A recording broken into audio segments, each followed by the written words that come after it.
Assalamualaikum warahmatullahi wabarakatuh. Bismillahirrahmanirrahim. Dalam video kali ini, saya akan melanjutkan pembahasan tentang laporan keuangan atau financial statement. Nah, yang saya bahas kali ini adalah cara penyusunan laporan keuangan berupa neraca.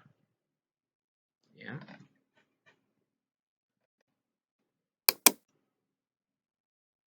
Ini adalah salah satu contoh laporan neraca ya. Dari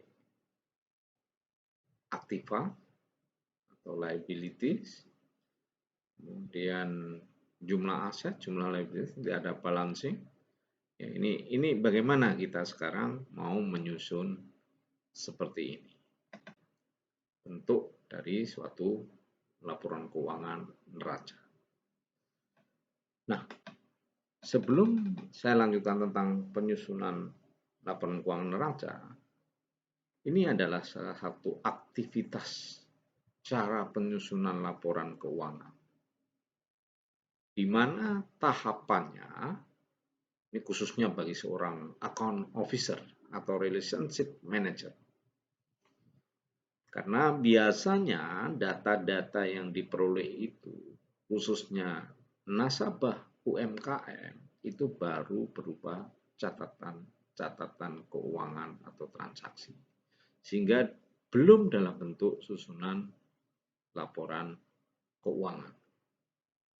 Oleh karena itu, setelah diperoleh informasi-informasi dari nasabah dan data-data pendukung, ya, pada saat melakukan probing ya, tentang informasi data yang relevan, ya. Jadi pada saat melakukan probing ini, maka harus mendapatkan informasi dan data yang relevan dalam penyusunan laporan keuangan usaha nasabah. Nah, kemudian informasi yang relevan dan data ini disusunlah data-data keuangan untuk dilakukan penyesuaian atau recasting agar laporan keuangan nanti sesuai dengan kondisi real nasabah. Ya. Karena bisa saja data keuangan ini bias sehingga dilakukan recasting atau penyesuaian. Nah, setelah data keuangan dan recasting dilakukan, maka dibuatlah yang namanya susunan laporan keuangan dan selanjutnya dilakukan analisis. Ya. Jadi ini tahapan penyusunan di dalam laporan keuangan sampai analisis.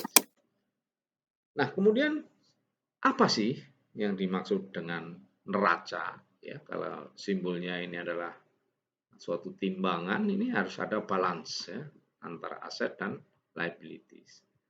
Jadi neraca itu disebut juga suatu balance sheet. Adalah laporan yang melaporkan jenis dan jumlah aset yang dimiliki perusahaan pada tanggal tertentu, serta liabilities dan ekuitas pada perusahaan pada tanggal yang sama. Ya. Ini adalah definisi dari suatu neraca. Nah, apa isi dari neraca itu? Ya, sehingga dalam penyusunan nanti sesuai. Jadi aktiva di dalam neraca itu adalah sumber daya yang dikuasai oleh perusahaan untuk mendapatkan manfaat ekonomi di masa depan. Di dalam menjalankan aktivitas usaha, ya, pengusaha itu harus mengelola aktiva ini menjadi produktif sehingga mampu menghasilkan pendapatan. Ya, ini namanya aktiva. Kemudian dari sisi kewajiban, ini adalah sumber dana dari eksternal. Ya, kewajiban merupakan kewajiban-kewajiban perusahaan yang timbul dari penggunaan sumber daya eksternal. Ini sumber daya eksternal ini berupa kewajiban. Kemudian berikutnya adalah suatu ekuitas. Ya, ini hak pemilik atas aktiva perusahaan setelah dikurangi semua kewajiban. Ini sumber daya internal perusahaan. Jadi namanya modal.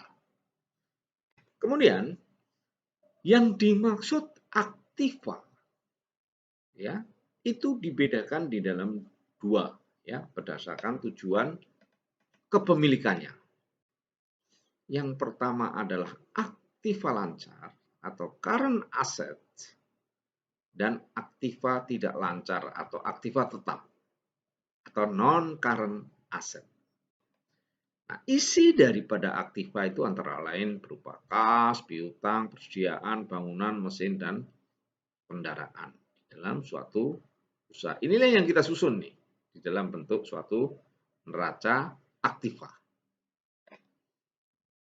Kemudian, apa sih definisi aset lancar? Ya, aset lancar itu adalah aset yang dipergunakan untuk menunjang operasi jangka pendek perusahaan. Jadi kurang dari 1 tahun. Di mana urutan dalam menyusun aset lancar ini didasarkan pada tingkat kemudahannya untuk dikonversi menjadi uang tunai. Ya. Jadi kalau disusun yang tertinggi adalah kas dan bank.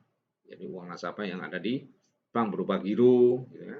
Kemudian deposito, surat-surat berharga, piutang usaha, persediaan, dan biaya di muka. Jadi semakin ke atas itu semakin mudah dijadikan uang tunai. Kemudian, apa sih yang dimaksud kas?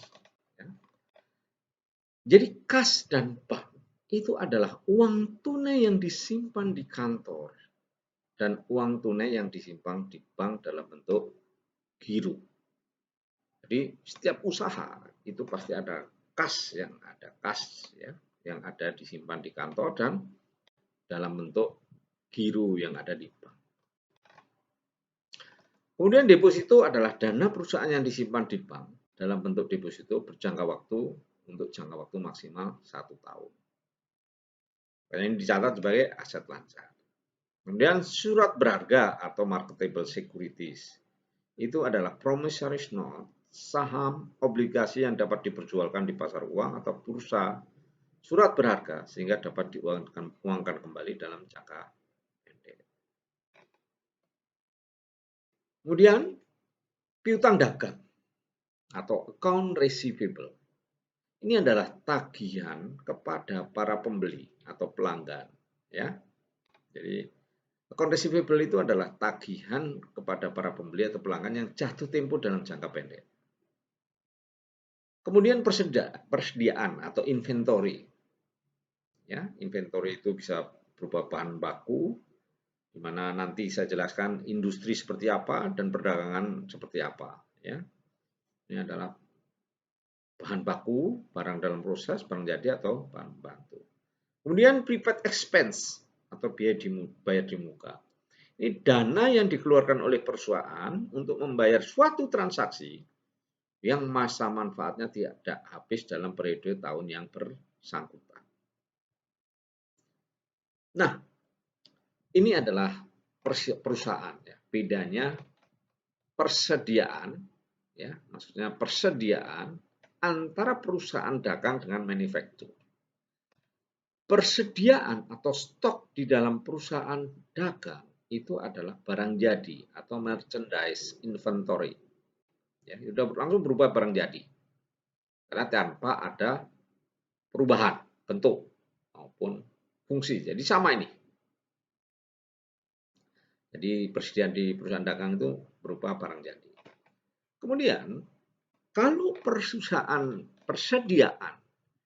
di dalam perusahaan manufaktur itu terdiri dari bahan baku, atau bahan mentah, atau bahan dan pembantu, kemudian barang dalam proses produksi, serta barang jadi.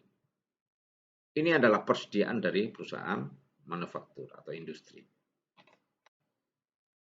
Kemudian, saya lanjutkan tentang aset tidak lancar.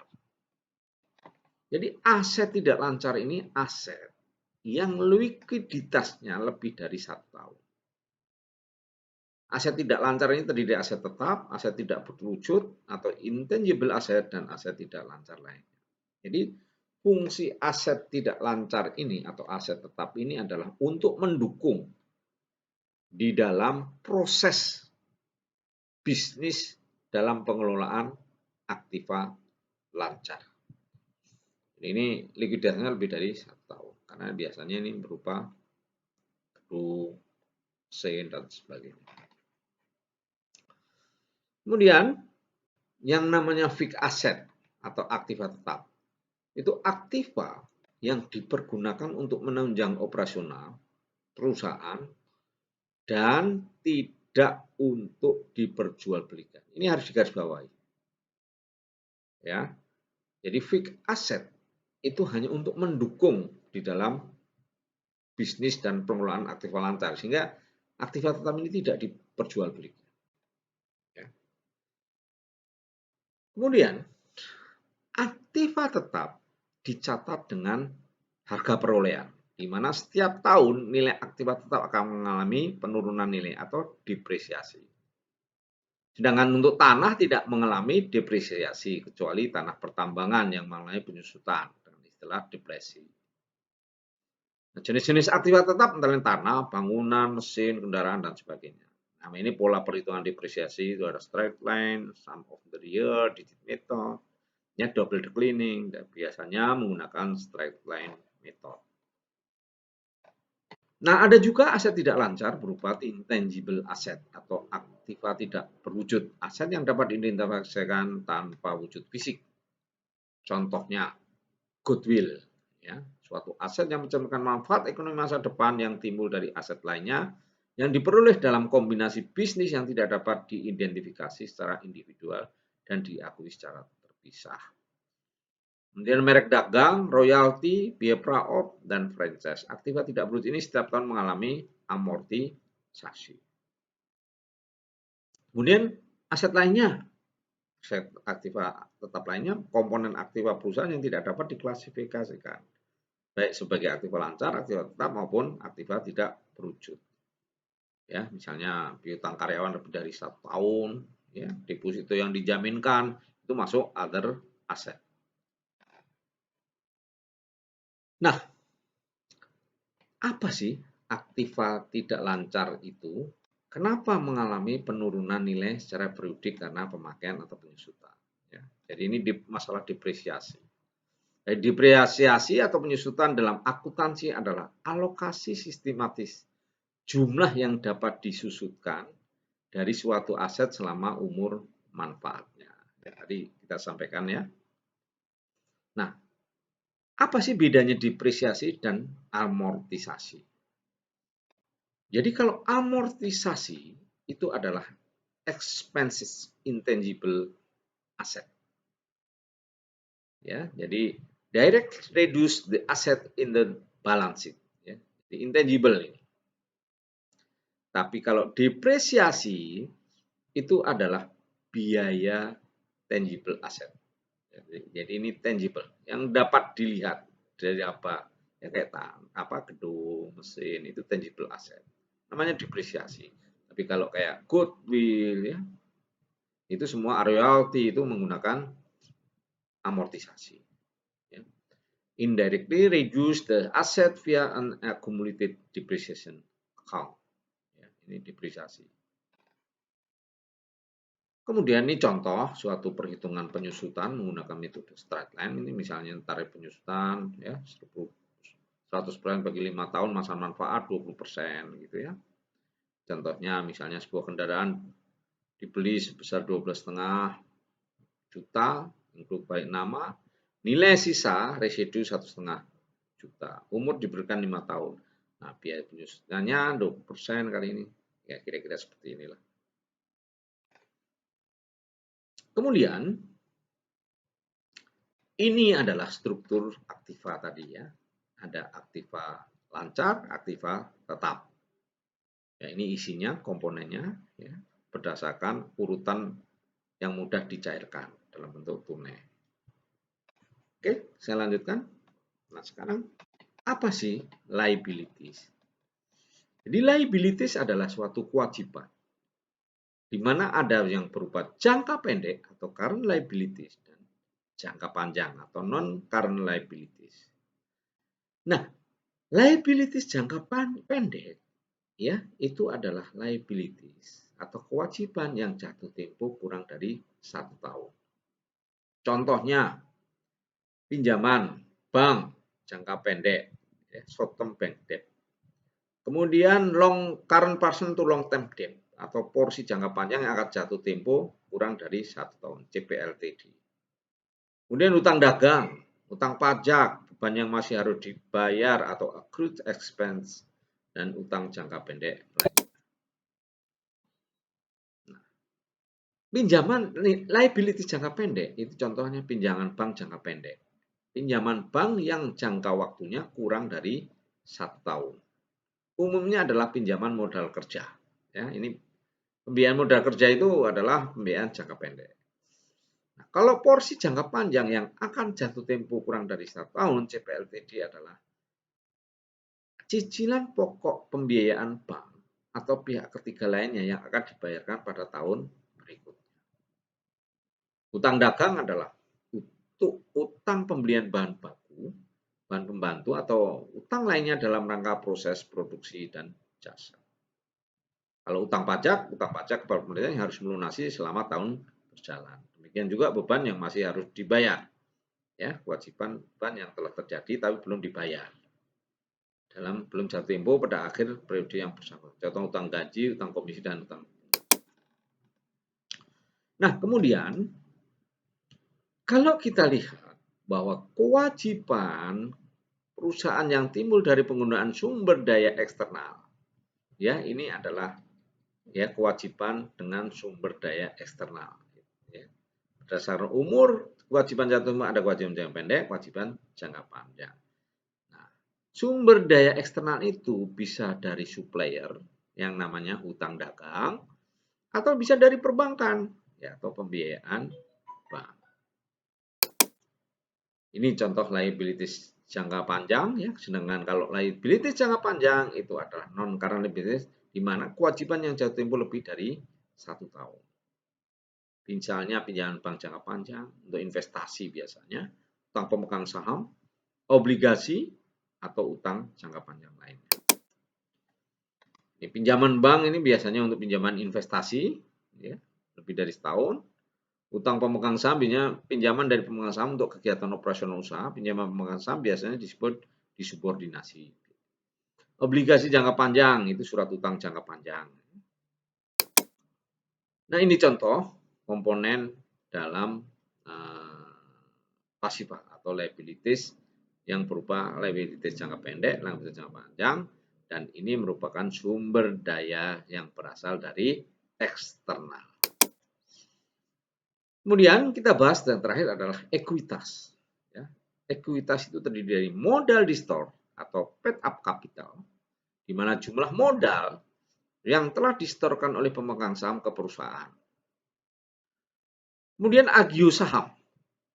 Agio saham adalah selisih antara harga nominal dengan harga perdana dan biasanya dibukukan pada saat perusahaan melakukan IPO atau initial public offering. Ya, ini agio saham. Kemudian revaluasi aktiva tetap, penilaian kembali aktiva tetap atas perbedaan antara harga perolehan dengan harga pasar. Hal ini dapat dilakukan dengan ketentuan pemerintah dan nilai kenaikan daripada aktiva tetap tersebut dikenakan pajak. Kemudian laba ditahan atau return earnings itu kumpulan laba tahun berjalan. Ya, dari sejak tahun pertama perusahaan berdiri sampai dengan sekarang telah dikurangi dengan dividen yang dibagi. Nah, biasanya ada pada perusahaan yang berbentuk PT atau perseroan. Kemudian laba tahun berjalan, current earnings, laba yang diperoleh dalam tahun buku berjalan setelah dikurangi taksiran utang pajak. Nah, modal ini adalah sebagai sumber daya internal. Ya, yang terdiri dari modal awal plus laba berjalan dan return. Ini kira-kira posisinya ada di sini sumber daya modal atau sumber daya internal ya dari modal. Saya rasa demikian yang saya sampaikan dalam video kali ini tentang penyusunan laporan keuangan dalam bentuk neraca. Jangan lupa dilakukan subscribe, like, atau komen. Dan video berikutnya saya akan tanyakan bagaimana penyusunan laporan keuangan dalam bentuk laba rugi, perubahan modal, dan arus kas. Demikian, wabillahi taufiq wal hidayah. Assalamualaikum warahmatullahi wabarakatuh.